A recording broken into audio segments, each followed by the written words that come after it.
Assalamualaikum warahmatullahi wabarakatuh. Kali ini kita akan berziarah ke wilayah Bekasi. Yang pertama yaitu ke makam Mbah Kandong, wilayah Jati Keramat, Pondok Gede.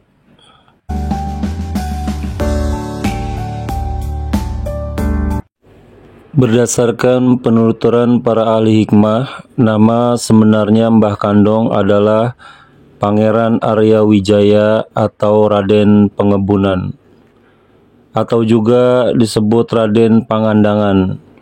Beliau adalah panglima perang Kerajaan Cirebon yang diutus untuk mencegah penjajah Belanda dan sekaligus untuk menyebarkan agama Islam. Makam tersebut berada di Jalan Makom RT 4 RW 4 Jati Keramat, Jati Asih, Kota Bekasi, Jawa Barat.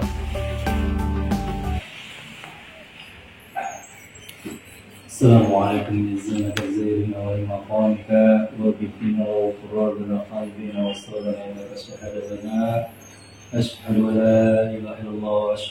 wabarakatuh. Anu biha yaumil qiyamah wa al-Fatihah. Bismillahirrahmanirrahim. Alhamdulillahi rabbil alamin arrahmanir rahim maliki yaumiddin. Iyyaka na'budu wa iyyaka nasta'in ihdinas siratal mustaqim. Shiratal ladzina an'amta 'alaihim ghairil maghdubi 'alaihim waladdallin. Mbah Kandong sering disebut juga Syekh Suud, seorang wali Allah yang menyebarkan agama Islam di wilayah Pondok Gede.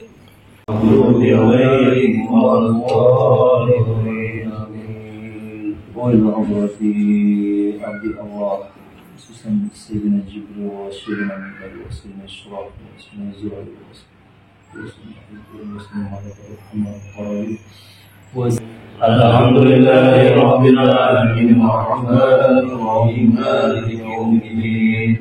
Iyyaka na'budu wa iyyaka nasta'in ihdinas siratal mustaqim. Siratal ladzina an'amta 'alaihim. Mbah Kandong datang ke Jati Keramat yang masih hutan belantara lantaran dikisahkan lari dari kejaran pasukan Belanda di Batavia. Perjuangan beliau bersama Pangeran Jayakarta untuk mengadakan perlawanan terhadap Belanda. Saat melarikan diri, akhirnya pasukan Jayakarta dan Mbah Kandong terpisah. Pasukan Jayakarta pergi ke arah timur yang letaknya saat ini berada di Jatinegara Kaum, Jakarta Timur. Assalamualaikum warahmatullahi wabarakatuh.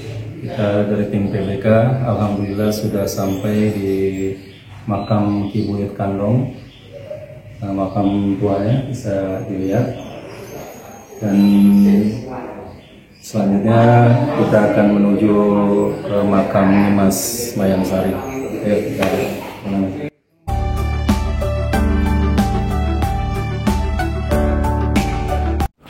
Pasukan Mbah Kandong berjalan terus ke arah selatan, yang mana di sini disebut Pondok Gede, yang menjadi cikal bakal Kampung Jati Keramat. Saat tiba di hutan, Mbah Kandong langsung menemui segelintir penduduk yang bermukim di tempat ini yang dipenuhi dengan pohon-pohon yang rindang dan lebat. Dengan menggunakan handong atau delman, Mbah Kandong menemui mereka dan akan menetap di tempat itu. Karena kedatangannya menggunakan delman, akhirnya warga setempat memanggilnya dengan handong atau Mbah Kandong.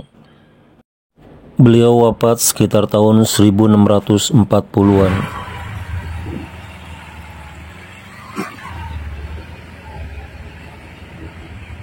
Lanjut kita jalan Nyimas Mayang Sari.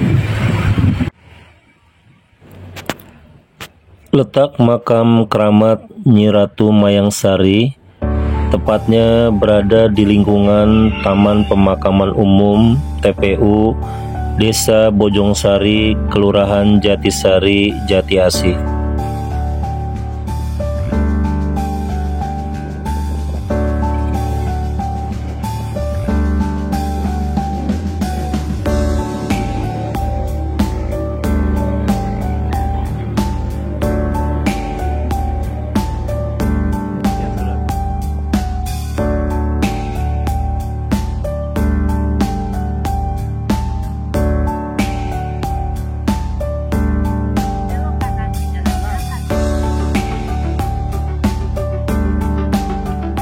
ya. Belok kiri ke Jalan Moksi Jaya. Tapi bener nggak? Ah, tidak.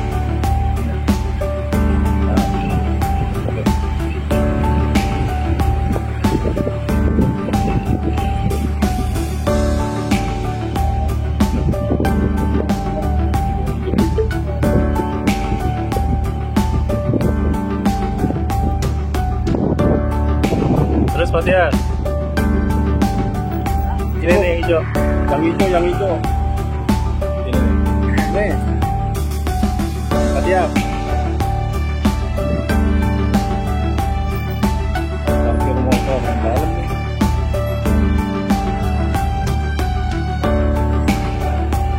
Bagus banget.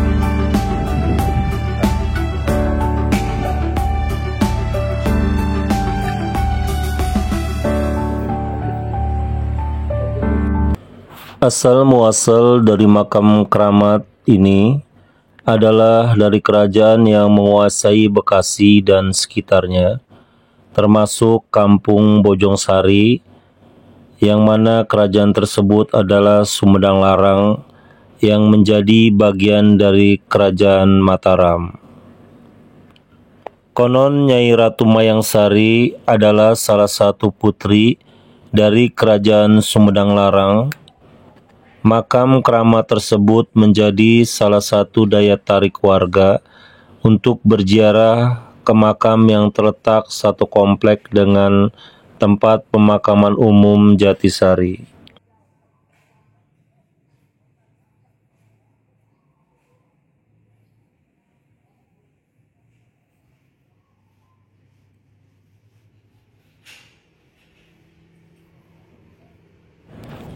Di dekat makam ada musola kecil yang sering dijadikan tempat beristirahat atau bermalam para penziarah yang datang dari luar kota.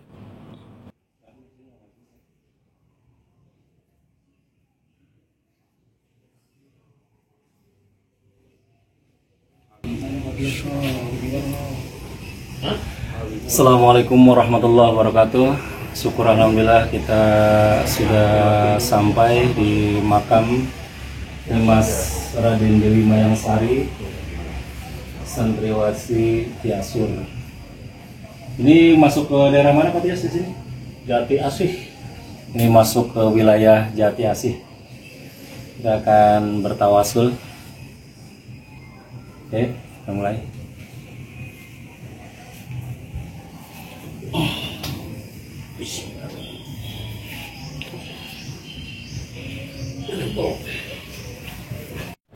Di makam ini tercium aroma wewangian yang sangat menyengat.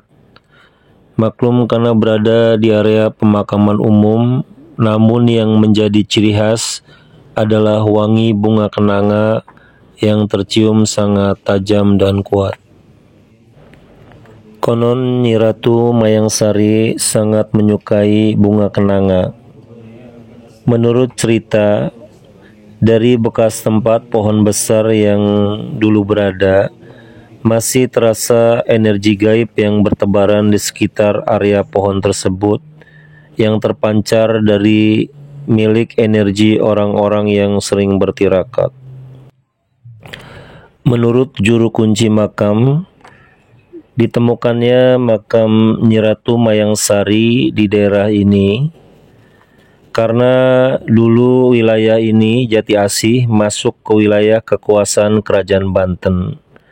Karena dulu pernah dimasuki oleh gerombolan pasukan Kerajaan Banten yang dipimpin oleh Syekh Saripudin atau Mbah Kandong.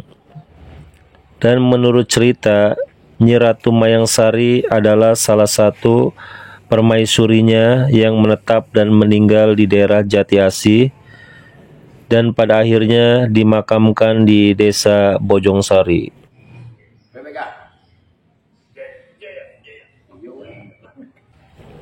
Kita lanjut perjalanan kita berziarah ke makam Ki Buyut Keranggan yang terletak di Kecamatan Jati Sampurna.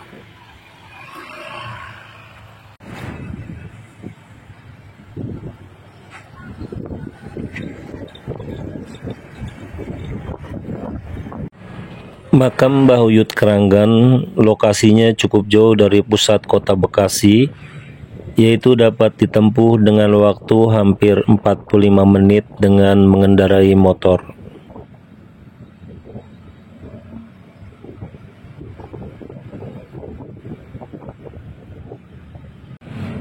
Makam Ki Buyut Keranggan disebut Keraton Pasarean Salamairing, Mbah Uyut Keranggan.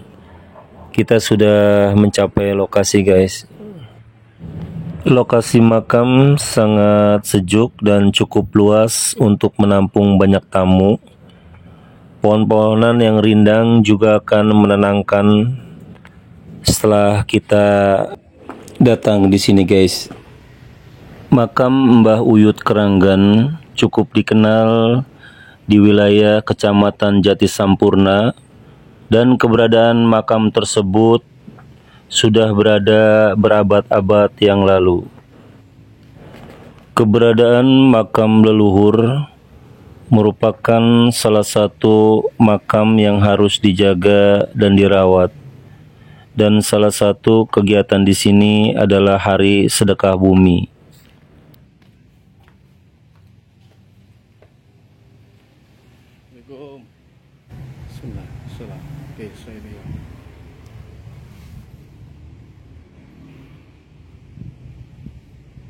Menurut juru kunci, saat ditemukan makam Eyang Uyut itu kondisinya masih pondasi gubuk dan kayu bambu. Saat itu tiang kayunya hanya 4 dan sampai sekarang tetap dijaga. Menurut juru kunci, untuk hari-hari tertentu berziarah di sini, banyak para penziarah yang datang pada hari Kamis dan malam Jumat untuk bertawasul dan berzikir kepada Allah Subhanahu wa Ta'ala. Dan juga ada beberapa penziarah yang bertujuan untuk menenangkan diri, karena di sini memang lokasinya cukup tenang, guys. Keraton Pasarean Salamairing, Mbah Uyut Keranggan, yang menyimpan banyak misteri. Di tempat ini terdapat makam tokoh yang dihormati, yaitu makam Mbah Uyut Keranggan. Konon Mbah Uyut adalah seorang bangsawan dari kerajaan Pajajaran. Keberadaan makam Mbah Uyut serta pohon beringin besar berusia lebih dari 100 tahun menebar aroma sakral sekaligus mistis. Mitos yang beredar di tempat ini sering ada penampakan harimau putih dan siluman ular. Kita lanjut perjalanan kita napak tilas wali ke leluhur Lubang Buaya, yaitu ke makam Mbah Dato Banjir atau disebut Pangeran Syarif Hidayatullah, ulama pencetus nama Lubang Buaya, Jakarta Timur. Kelurahan Lubang Buaya di Kecamatan Cipayung, Jakarta Timur dikenal sebagai lokasi 7 pahlawan revolusi yang dibunuh pada tahun 1965. Jauh sebelum peristiwa berdarah itu, Lubang Buaya sudah ada dan digunakan sebagai nama lokasi yang berbatasan dengan Pondok Gede.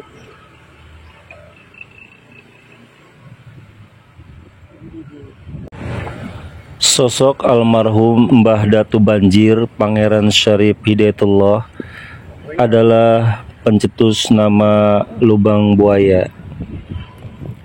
Saat leluhurnya melakukan perjalanan ke Jakarta pada abad ke-7, menurut cerita, sebelum sampai kemari melakukan perjalanan melalui rute Kalisunter dengan mengendarai bambu yang disebut getek. Getek yang digunakan Mbah Datu Banjir tersedot ke lubang hingga menyentuh bagian dasar Kalisunter. Dan pada saat itu memang Kalisunter dikuasai oleh buaya-buaya atau penguasa gaib yang disebut dengan siluman buaya putih.